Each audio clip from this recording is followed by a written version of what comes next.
Ayan, hindi na po na-display yan dahil naaagad po yung pizza ng Red Box Pizza. Pakita mo nga, Marlene, yung ano. Ayan, ito yung aking hipag na napakaganda. Pakita mo yung box ng Red Box. Ayan. Red Box Pizza po. Ako, napakasarap po ng aming malunggay pizza. Ayan. Tingnan nyo naman po. Ayan, totoo, di ba? Natikman mo na ba? Opo, lagi po bumibili sa kantante. Oo.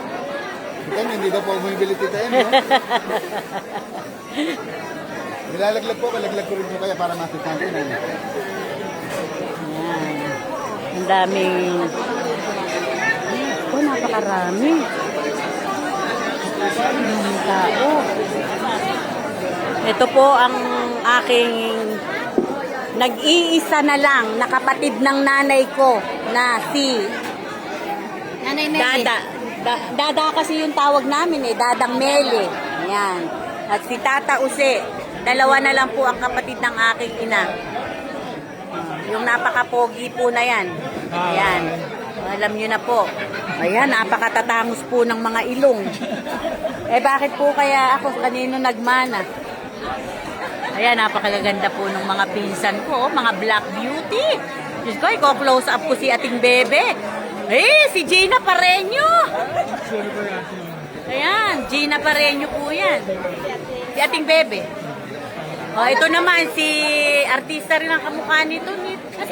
Si Dang Cecilio ba yun? Ay, yung partner din ni Fernando po. Partner ni... ito pa, maganda rin. Sino naman bang artista ay kamukha mo? Ito talaga, Gina Pareño yan. Ikaw yata, Dang Cecilio. Kahoy mo si Kendang. Pero sa totoo lang, Kendang, kung napapanood mo yung vlog ko, sinasabi ko sa'yo, kung ikaw umitim, di hamak mas maganda talaga si Sansin Gina. Maputi ka lang, Kendang. Joke.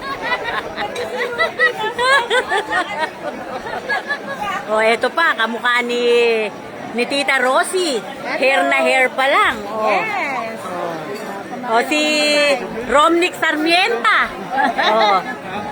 Ayan po, pinsang ko rin yan. Kamukha ni Romnick. Mga artistahin po.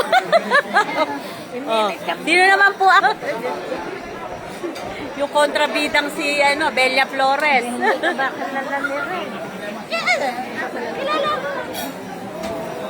Ito po talaga ang pit. Ayan.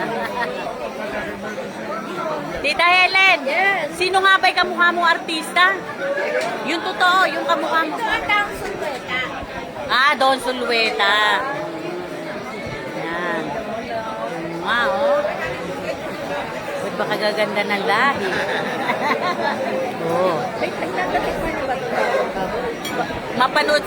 Mapapanood kaya ni Kendang Ere. Siguro kabusit talaga ni Eme. Ayan. Hi guys.